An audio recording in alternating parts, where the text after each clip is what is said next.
Por supuesto que estos días de Semana Santa también traen aparejada, bueno, pues esa mirada que solemos hacer todas las semanas hacia el firmamento infinito de lo cinematográfico. Y es que hemos pensado que durante estos días que tenemos por delante, días de fiesta, días al fin y al cabo libres de otro tipo de ocupaciones, aunque también dicen de recogimiento y de introspección, podemos plantearos y plantearnos nosotros mismos cómo pasar una Semana Santa de cine. Y con ese objetivo, con esa meta, llegan un día más hasta estos micrófonos de Es la Mañana nuestros expertos en esta materia, Ramón Bernado y Diego Gismero. ¿Qué tal? Buenos días. Muy buenos días, Mónica. Encantado de estar aquí una semana más y además decirte que llevo una semana hipercinéfila. He estado grabando un cortometraje de artes marciales, de Kung Fu, de Wushu en concreto. Sí. Y llevo toda una semana de ensayos, de preparación. El domingo lo estuvimos grabando. Ramón ha visto algunas escenas. De verdad que promete mucho, ya lo verás. Pues yo ahora no hagas movimientos bruscos a mi lado porque claro, ahora me dan miedo. Eso iba a decir, Mónica. Bueno, muchas gracias por tu presentación. Muchas gracias por estar aquí. Y yo no sabía que Diego dominara también las artes marciales y tal. Me ha dejado francamente asombrado. Oye, igual ha aprendido alguna llave de estas. No, a ver, que yo he hecho Kung Fu durante años. Estuve haciéndolo cuando era más joven. Y lo dejé por falta de tiempo, pero fíjate, surgió esta idea, la tenía un amigo mío, Miguel Ángel, y dije, bueno, pues vamos adelante. Yo he estado ayudando, realmente he sido el best boy. Chico para todo he estado, sí. Porque he estado ayudando en arte, he sido segundo ayudante de dirección, he estado haciendo producción, vamos, he hecho un poco de todo en el cortometraje, pero vamos, que va a quedar, además también hago la edición yo, así que tiene que quedar bien. Más te vale, ¿no? Más te vale. Bueno, yo, pues, hablando de deportes, yo el deporte más brusco que he hecho en mi vida fue el ajedrez durante unos años y me tuve que retirar por una grave lesión de muñeca. Yo estuve muchos años compitiendo en ajedrez también, así que imagínate, a lo mejor competimos y todo, ¿no? Me ganarás. Os voy a decir una cosa, ya sé que entre los dos aquí siempre partís el bacalao del ratito que hablamos de cine, pero es que hoy, ojo, que tenemos una invitada que nos ha traído el viento de la Semana Santa, el viento pascual, directamente hasta estos estudios de Es la Mañana de Guadalajara, que ella conoce bien porque al fin y al cabo ha sido intermitentemente su casa, lo sigue siendo siempre. Lucía Abajo, ¿qué tal? Muy buenos días. Hola, Mónica, encantada de estar hoy aquí con vosotros. Ay, que me encanta cuando te he visto entrar, digo, pero qué ilusión más grande. Todo esto no estaba planificado, no. Pero yo sé que tú también eres buena cinéfila, con lo cual encajas como una pieza perfecta más de este puzzle. Lo bueno de Lucía es que encaja siempre en cualquier sitio. Ay, muchas gracias. No, y nos adorna. Miren en Alcarria Televisión, esta intervención radiofónica está grabándose también para nuestras cámaras, solo tienen que mirarla. La audiencia va a subir una barbaridad en este espacio. Exagerados. Y luego será el más visto de la temporada, fíjate. Seguro. Bueno, ella arrastra masas a través de las redes sociales y tal. Te recuerdo que nuestro programa, el de que grabamos de Alcarria de Cine hace tiempo, el más visto fue el de Lucía Abajo. Sí, Hola, mi niña. Por supuesto. No cabía duda. Y creo que además le dio la vuelta a la tortilla y empezó casi a preguntaros ella, porque de raza le viene al galgo y ella es buena periodista también para saberos meter en vereda, ¿no? Lucía, por favor, ayuda. Porque yo creo que tiene que ser una conversación entre todos, ¿no? ¿Por qué me vais a preguntar solo a mí? No. Hay que diversificar ahí un poco. Yo soy incapaz de llevar la contraria a Lucía, a Mónica tampoco, o sea que tenéis toda la razón. Bueno, chicos, vamos a introducir hoy la materia. La semana pasada ya advertíamos que, bueno, tocaba un año más volver a meternos en la materia Semana Santera en lo cinematográfico. El miércoles santo siempre hablamos de películas religiosas, películas de Semana Santa. Y este año además vamos a hablar de 2 estrenos que hay en cartelera de películas religiosas, que es un hecho extraordinario porque no hay ya películas religiosas en los carteles de los cines. Gracias. Y tenemos 2 esta semana. Vamos a hablar primero de una que a mí me ha parecido mala y otra que me ha parecido excelente, ¿vale? Mejor empezar por lo malo, sí. Por lo malo. Vamos a hablar de Pablo, el apóstol de Cristo, de Andrew Haidt, que es una película que está basada en los hechos de los apóstoles. Tiene de novedad eso. Normalmente las películas tratan sobre los evangelios, sobre la vida de Cristo. Esto trata de después. ¿Qué pasó después, no? Sobre todo sobre Pablo, de la vida de Pablo, ya cautivo en Roma, acusado de haber provocado los incendios y Nerón lo encarcela y realiza una persecución contra los cristianos, y Lucas, que ya sabéis que era médico, acude a verle y está deseoso de recoger el testimonio de Pablo, ¿no? Y andaban despacito todos en esa época y se giraban despacito. Sí. Por el tráiler, lo digo, ¿no? Mira, la peli tiene una escasez de presupuesto terrible. Se nota muchísimo. Yo también estaba pensando lo mismo. Claro, Cuando la estuve viendo dije, claro, todos los fondos hiperoscuros también, que y eso luego, le da poco presupuesto. Fíjate, y se habla de que hay leones, del circo romano, del incendio, del asesinato de cristianos. Solo se habla, porque no se ve absolutamente nada. Algún grungido de fondo, ni alguien, leones, ¿no? ni nadie vestido de Leocadio. No sale ni un león. Ni para un técnico de sonido decente. Bueno, pues el tráiler engaña, que es lo único que yo estoy viendo de esta película, porque incluso la fotografía, la que tiene razón, que cuando hay poco presupuesto oscurece la cosa, que le da un poquito más de luz de vela y es que no tienen ni para focos, ¿no? Pobrecillos, entonces tiene que ser una fotografía oscura. La peli, a mi modo de ver, lo más interesante son las conversaciones entre Lucas y Pablo, ¿no? Pero se hacen pesadas. Son lo más interesante, pero es lo más interesante. Y a lo mejor la película se hubiera apostado por eso, pero el resto es todo muy cutre y tal. A mí hay una cosa que, ya sabéis que estas cosas de los médicos siempre me revientan mucho.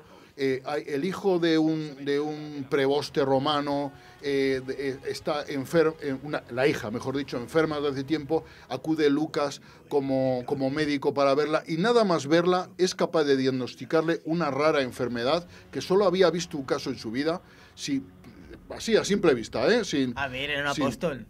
Claro, tenía la gracia divina. Y al día siguiente la niña está curada. Vamos. O sea, cosas más raras salen de... No, pero no, de la mano de los guionistas y tal. Entonces, la peli pues no despierta devoción, lo único que despierta es tedio. Es hiper aburrida, a mí me parecía aburridísima. De hecho, la tuve que ver, yo reconozco que no la he visto en cine, la tuve que ver a cachos. Me costó. Y no la recomiendo a nadie. De hecho, un amigo me preguntó por ella. Tuve la suerte de que un amigo me preguntase por esta película y le dije, mira, o eres muy religioso o no la veas. Pero o super fan de Jim Caviezel o de Oliver Martínez. Que seas muy religioso. Aunque solamente sea por esos las películas de Semana Santa, como son tan lentas, tan largas, al final es muy fácil desconectar un poco, yo creo, ¿no? Es complicado verla entera. No sé si os pasará. Con algunas. Sí. Oye, hay otras que ahora hablaremos de ellas, que pasaron un poco, claro, a lo que es el clásico y ahora cuando las vuelves a ver, las tienes en esa categoría, qué rollo, qué... Y luego te sorprende. Y de repente dices, jolines, pero si está muy bien. Hay películas de hoy en día, como esta, por lo que decís, que no las llega ni a la suela de los zapatos, ¿sabes? ¿Qué calificación le pondrías a Pablo el apóstol de... 0,75. 0,75. Es muy ¿Sabes que yo no fui nada fan del cine religioso? Sí, nada fan, a pesar de que ha habido grandes películas. No, es que yo el tema de la religión lo llevo un poco a cuestas. Como nunca mejor dicho. En Semana Santa se suele llevar así. Sí, por eso lo he dicho. Lo llevo un poco a cuestas y digamos que estas películas las he visto un poco por obligación. Las he visto por obligación sinceramente, por tener que hablar estos días. Aquí tenemos que hablar de los estrenos y... Pero estoy convencida de que te has visto la nueva de Ben-Hur, la de Moisés, los dioses de no sé qué. ¿A qué esa sí que te las has visto? Moisés no la he visto, me negué. Ben-Hur sí la vi, ¿y en qué hora la vi? Ben-Hur la nueva. O sea que tampoco lo soluciona, ¿no? No hay nada que solucione. Bueno, yo le pongo un 3,43 porque yo sabéis que soy una persona de naturaleza generoso, entonces le he dado esa calificación. Vamos a hablar de otra, una película de Edgar Davis que es María Magdalena, que también se puede ver en los multicines Guadalajara, que está en cartel, y que a mí es una película que no va a gustar a todo el mundo, pero a mí me ha gustado mucho. Es una película que habla de María Magdalena, que María Magdalena se llamaba así no porque hiciera este postre característico de las meriendas, sino pues porque era de una región que se llamaba Magdala. Yo esto lo descubrí en la película, a pesar de que, como bien me decía Mónica fuera de micrófono, Sabina nos lo había dicho hace muchos años en una de sus canciones, pero yo no caí que el asunto fuera de verdad, y entonces aquí he descubierto que era de Magdala, por eso se llamaba Magdalena. Nunca imaginé tal cosa. Y por cierto, felicito a la gente de esta región de Judea, por hacer unos postres tan ricos, unos bizcochos tan estupendos. Bueno, sabéis ¿no? que ahora ya no son magdalenas, ahora son muffins. Son muffins. Los muffins que además los encuentras al doble de precio que una magdalena normal y corriente y lleno de cosas raras. Cuanto más colorines tenga, más caro es. Sí, Sí, pero más también, engorda, también. también más engorda. calorías tiene. Luciano sabe bien porque hacía la sección de salud en verano. Claro, sí, Claro. pero he de decir que a mí los muffins me gustan mucho. Te gusta mucho. Pero es el viejo dicho ese de 3 minutos en el paladar, toda una Toda la vida. vida. Caños en las En caderas. la zona abdominal. Cosa que no le pasa a esta Magdalena. No, Magdalena, bueno, está interpretada por, ya sabéis, por Rooney Mara, que es una chica muy delgadica, y la peli nos habla de esta protagonista y la reivindica, ¿no? No habla de ella como prostituta, sino como una chica que vive en familiar, y que oye la llamada de Dios y sigue a Cristo, y se convierte en un apóstol más de Jesucristo.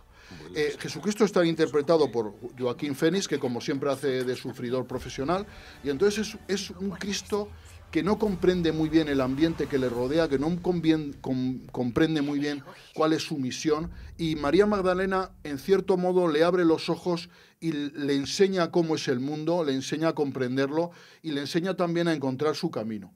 Hay momentos, a mi modo de ver, brillantes en esta película, en el que se enfrenta la manera de ver el cristianismo, en definitiva, la herencia de Cristo entre María Magdalena y San Pedro, ¿no? Pedro pretende crear el reino de Dios en la tierra, ¿no? Pretende hacer el reino de Dios. Y María Magdalena pretende otro tipo diferente de cristianismo, más llano, menos jerárquico, menos estructurado posiblemente, y más acorde posiblemente con el mensaje de Cristo.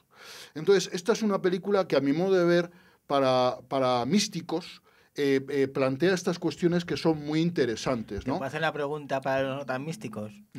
¿Yacen juntos Jesucristo y ella? No, en absoluto, en absoluto. No, eso que dices es un poco herégico, pero Tampoco es una prostituta, ¿no? No, en esta absoluto. película.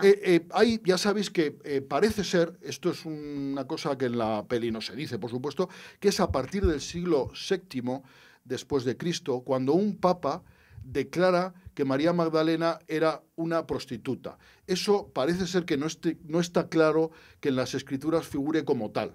Entonces se modifica, diríamos, para considerarla de esa manera, posiblemente para desvirtuar el papel de la mujer dentro de la Biblia, ¿no? Y María Magdalena aquí es presentada como una buena mujer, una mujer de familia, que es un apóstol más y que tiene una capacidad de decisión como el resto de los demás.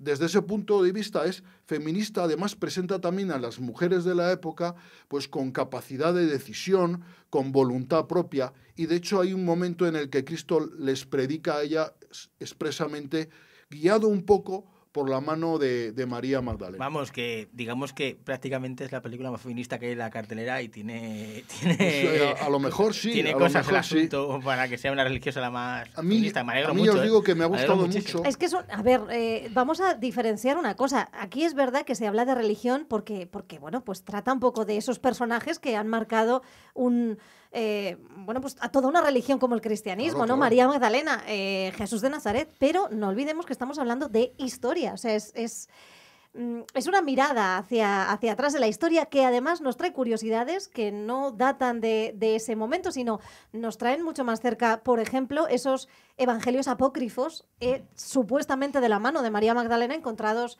creo que a mediados del siglo XIX, etcétera, y que siempre... Ya enlazas con los Illuminati, ya te veo ya enlazando con los Illuminati. No, bueno, ahí está un poco la cosa. Y es verdad que aquí lo que se está tratando es de reivindicar, de limpiar también un poco y darle un protagonismo a una figura que dentro de estos mismos acontecimientos que no sabemos de memoria, porque nos los han contado desde todos los puntos de vista, nunca nos los habían contado desde ese punto Claro, de vista. en eso es, concreto. a mi modo de ver, una de las cuestiones más valiosas de esta película, ¿no? Que nos da imagen nueva de la pasión y de la vida de Cristo y su relación con María Magdalena.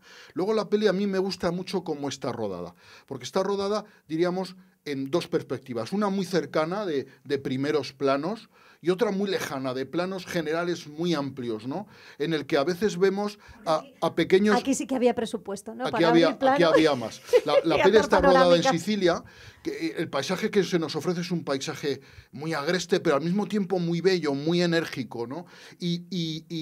Y está rodada prácticamente toda en exteriores. Aquí no hay planos de estudio prácticamente. Y la peli, ya te digo, va desde el primer plano, incluso plano subjetivo, al plano muy general, como esos planos en los que Dios estuviera viendo como pequeñas hormigas a los humanos que circulan entre esos pedruscos de la isla de Sicilia. A mí lo que me interesa de verdad es saber si hay plano cogote. Te juro que lo estaba pensando. El plano cogote es un recurso de mal director.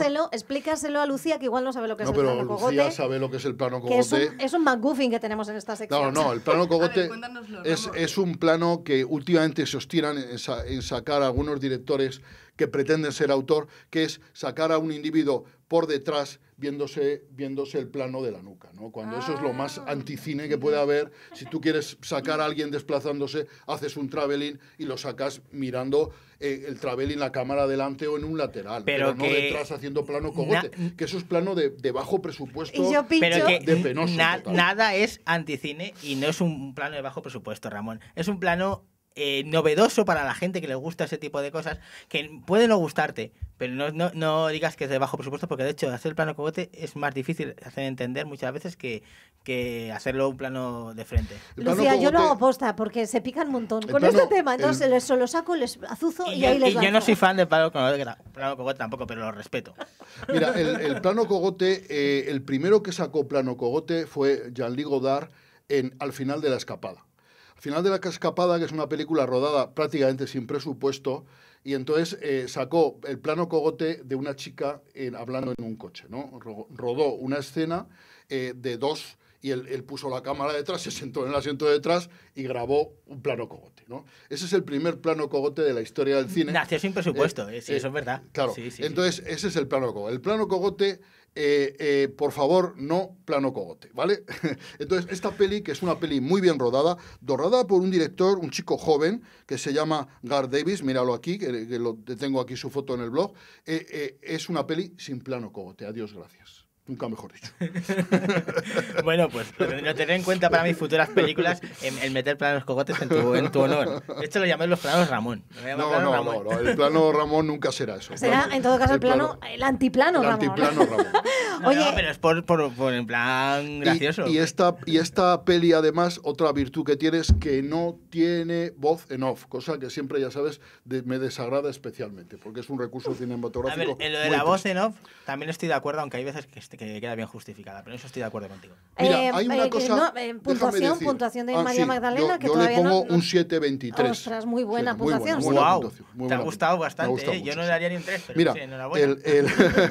Mira, hay una cosa que enlaza esta película con La llamada de los Javis, ¿verdad? ¿Sí?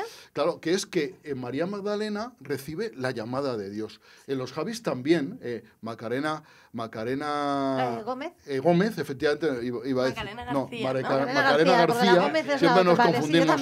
Macarena García recibía también la llamada de Dios, ¿no? Y estos, en este caso, tienen esa cosa en común. La llamada, que es una película de los Javis, que has visto tú, sí, Lucía, pues es una película religiosa. O sea, es una película que habla de la llamada de Dios. Es una película religiosa, pero del nuevo cristianismo, en el que al menos admitían el tema de la homosexualidad como se muestra. No creo que la Iglesia esté muy de acuerdo con ello, pero sí que tiene un trasfondo religioso la película, es verdad, pero actual. Y luego a Dios se le mostraba de una forma más, no sé, por así decirlo, cercana, ¿no? Más... sí, más humana, más diferente, ¿no? Claro, Dios en la llamada es un animador de sala de fiesta, de Hotel del Inserso en Benidorm, de los años 80, 90. O sea, se lo han tomado con mucho humor. Claro. A mí me gustaría ver La llamada 2, o lo que es lo mismo. ¿Qué pasa después de que una niña en un campamento de verano desaparezca? Porque desaparece. O bueno, si se va con Dios, a lo mejor es que muere. ¿Y cómo se lo explican eso a los Bueno, padres? Me gustaría ver cómo se desarrolla esa otra trama. Ya sabéis, yo soy muy aficionado a estas cosas religiosas. Pues yo, por ejemplo, a mí me llama mucho la atención, pues yo tuve una educación profundamente cristiana. Yo estudié en los Escolapios, en Zaragoza. Hasta los 10 años teníamos misa todos los días. O sea que, y la religión ocupó una parte importantísima de mi infancia. O sea, mucho, ¿no? Entonces, de la mía también. Hay cosas como la resurrección de los muertos, o la Asunción de la Virgen. A mí la Asunción de la Virgen me encanta, ¿no? La Santísima Trinidad, que son cosas, a mi modo de ver, súper interesantes, o el valor de la fe, ¿no? Son de las que a mí me encanta debatir. Y ya sabéis que la Virgen es la única persona en el mundo que ha ascendido en carne mortal a los cielos. Porque la Virgen María nunca ha muerto. La Virgen subió en carne mortal y ascendió, es la Asunción de la Virgen, y es la única persona que no ha muerto, que sigue en carne mortal en los cielos. O sea, como Macarena García. Yo también. Oye, chicos, ¿y si recomendamos más películas? Vamos, no. ¿Y si recomendamos de entre lo que van a ponernos seguro durante estos días en las televisiones, ¿no? Aunque es verdad que todos los años siempre decimos que van a hacer reposiciones de las películas de siempre y yo, bueno, ahora hay muchos canales, ¿no? En la Paramount claro, también echan bastante. pero es verdad que las generalistas a lo mejor están huyendo un poco más de esto, ¿no? Sí. De lo de siempre. Y los tiempos están cambiando y les interesa más los supervivientes estos y la gente está de por ahí que estas cosas. No sé, y no digo que sea bueno, ¿eh? Digo que es lo que parece que interesa más. No, ya te digo yo que Bueno, no tenemos son.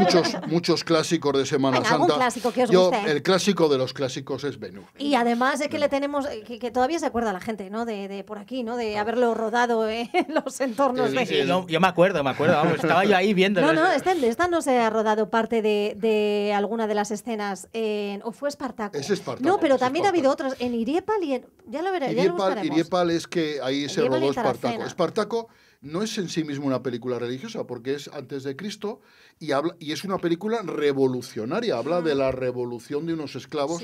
Y no hay cristianismo, ahí no hay cristianismo, aunque los crucifiquen, ¿no? La crucifixión era un castigo muy difundido entre los romanos. Sí, no era nada. Y entonces no es una película en sí mismo religiosa. Ben-Hur sí, ¿no? Ben-Hur es una película religiosa, yo creo que es el gran clásico de William Wyler, que dura 4 horas y que nadie se cansa de ver una y otra vez. Y a mí me parece que es una película absolutamente extraordinaria.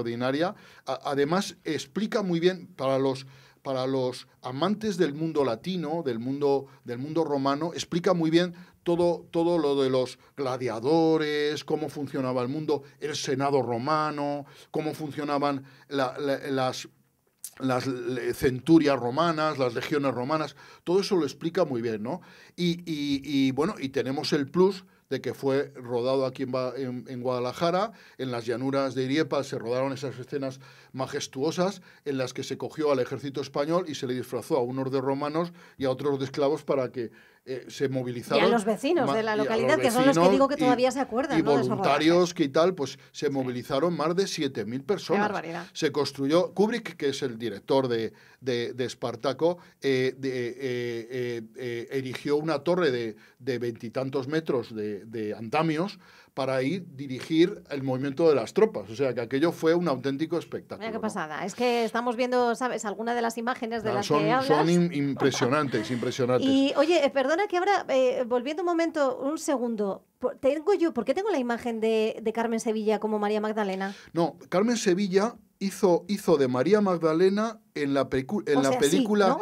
Rey de Reyes de Nicolas Ray. Vale, porque Sí. digo, hablando un poco, de repente he visto a Jane Simmons y me he acordado, digo, Sí. si hemos tenido Era- una María Magdalena española estupenda, era- ¿no? Encantado, Jim Simmons con Carmen Sevilla. No, pero porque Pero es verdad sí. que oye, Bueno, a mí me queda un poquito más cerca Carmen Sevilla, ¿no? Sí, Que Jane sí, Simmons. sí, claro. Ya, claro. Y otra película clásica de Semana Santa y religiosa es los 10 mandamientos, ¿no? Que es un peliculón, es la Biblia a colorines. Además, tiene ese Technicolor que yo creo que era Smartcolor, que daba el salto ese para ser más brillante, más luminoso, ¿no? Creo que la película religiosa es la única que he aguantado ver entera del tirón. Esta. Y me encantó. Los Es 10 una película mandamientos. buena, sí. Los 10 mandamientos es una película, bueno, aparte de que la cantidad de medios desplegados en esa película Sí. es absolutamente impresionante, y tiene un personaje Que es tan bella, Anne ¿verdad? Baxter, que es Nefertari, la esposa de Ramsés, que es la maldad personificada. ¿Cómo cómo intenta seducir a Moisés y al no conseguirlo, despechada de su amor, o sea, es una historia de un despecho, ¿no? Despechada de su amor, pues malmete a su marido Ramsés de tal manera que haga todo lo necesario para exterminar a Moisés y a todos los de su raza, ¿no? Entonces, Ann Buster, ¿no? La maldad hecha mujer. Y lo de cartón piedra, pero al mismo tiempo lo atractivos y bonitos que eran los decorados de entonces. Es que es muy kitsch. Pero si es os dais precioso, cuenta, a mí me encanta. a mí Moisés, que diga, los 10 mandamientos, me encanta porque es extraordinariamente kitsch. Te das cuenta tú, todos los diseños de vestuario, todos los decorados son muy... Además, es que el color, como tú dices, que los resalta tanto, que Claro, no es tanta falsedad, pero a la vez tan bonito. Es muy kitsch, es maravilloso, es maravilloso. Es una película, a mi modo de ver, extraordinaria. Además, esta película, lo bueno es que, como todos los años la echan en algún canal, hay algún momento en que veo algún trozo. O sea, en una televisión, en un restaurante. Y si no, te dejo el DVD que le tengo yo. No, yo la tengo los 10 mandamientos en todas las posibilidades. La tengo en mi casa en todas las posibilidades. Y Jules Briner, estupendo, o sea que maravilloso y tal. Y la peli además tiene unos efectos especiales que son absolutamente para la asombrosos. época son muy buenos. Son muy buenos. Y la cantidad, ese momento en el que abandonan Egipto y salen todos ahí y mueven ovejas, vacas, carros, gente disfrazada. Eso es una maravilla. En su época era simplemente vestir. Era vestido. Bueno, mira, Ann Buster maravillosa, absolutamente maravillosa. Además es que parecen de cuadro. Es que parecen un cuadro. Claro, es Y maravilloso. el gran momento de la cuadro. apertura de las aguas y por no mencionar, el antecedente que supuso los pectorales tanto de Charlton Heston como Jules Briner para la posterior 300, ¿no? El primer actor hormonado de la historia del cine. Frank Miller es un genio. Bueno, chicos, y esta os gusta, ¿no? A Lucía no me está diciendo nada. ¿A ti cuál de la Semana Santa? Yo creo que esta es la que más me gusta, porque, como decías tú, es muy bonita y sobre todo el escenario, lo comparas con la actualidad y te choca muchísimo, ¿verdad? Pero también es bonito. Ahora que es todo tan HD y se ve todo tan... todo perfecto, Esto ¿verdad? en HD, las tablas se iban a ver que son de corcho. Se le iba a ver los Pero granitos, eso es ¿no? un Del poco corchopán. el encanto que de tiene esta la película, claro. exactamente, Porque, por sí. supuesto, ni el vestuario ni nada guarda ninguna realidad, me explico, es todo ficción, ¿no? Es todo ficción y como tal hay que asumirlo. Una película extraordinariamente kitsch. Bueno, pues y además que ha envejecido muy bien, ¿eh? Es kitsch cuando se estrenó y sigue siendo kitsch ahora. Sigue siendo igual de vieja antes que ahora. O sea, que me alegro por ella. Entonces, Sí, es una película que se ha hecho para eso. Una película, a mi modo de ver, muy, muy, muy, muy interesante. Y una pregunta así muy rápida. ¿Una película que no sea las actuales, de toda la vida de Semana Santa, que no te guste? ¿Hay alguna? Que no me guste de Semana Santa. Que te duermas como Diego. Hombre, yo creo que posiblemente la película más es Jesús de Nazaret, que es la de Franco Zeffirelli, que es una película muy coñazo. Muy coñazo. Es una película muy aburrida, con un Cristo además que transmite poquísimo y tal. Entonces, Franco Zeffirelli era un director, a mi modo de ver, muy flojo. Pretendió ser muy místico, pero yo creo que posiblemente es la peor película de Cristo que hay, Jesús Ese de Cristo Nazaret. no transmitía porque estaba en otro plano. Astral. Pues tenemos hoy para terminar todo lo contrario a lo que estáis diciendo. No es que sea una película de Semana Santa, pero la ambientación de la misma sí que se... Me encanta. Sí que se mueve en esas épocas paralelamente a la vida de Jesús. Sabéis que hablamos de los Monty Python, por Cambiamos supuesto. a Jesús por Brian. Y efectivamente, terminamos con la vida de Brian, que siempre, yo no me cansaré nunca de decirlo, es una recomendación cinematográfica con la que siempre uno va a triunfar. Que además, si la queréis ver ahora, Netflix ha llegado a un acuerdo con Monty Python para poner todas sus obras en Netflix. Qué bueno. Bueno, pues eso es un puntazo, desde Otro luego. día tenemos que hablar de las declaraciones de Spielberg sobre el cine en casa y tal.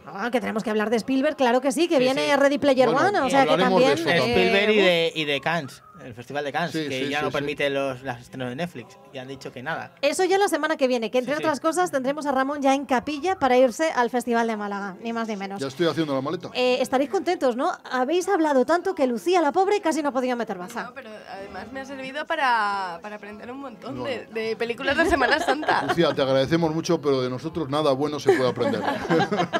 Di que sí, que todas las semanas aquí estos dos maestros nos dan una auténtica lección de cine. Lucía, muchísimas gracias por estar Muchas hoy con gracias. nosotros, darle color y calor a este espacio radiofónico. Y aquí al Monta Tanto Tanto Monta de los Monty Python de Cine Alcarreño, pues Diego y Ramón y Diego, muchísimas gracias. Un placer, como siempre, con invitados como Lucía, contigo, Mónica, Un honor, y un con honor. nuestro compañero Ramón, que ya le tengo hasta en la sopa, pero que igualmente le aprecio muchísimo. Sí, hay algún día que si nos acercamos mucho nos vamos a hacer siameses, Diego. Feliz Semana Santa a los dos. Gracias. Gracias. What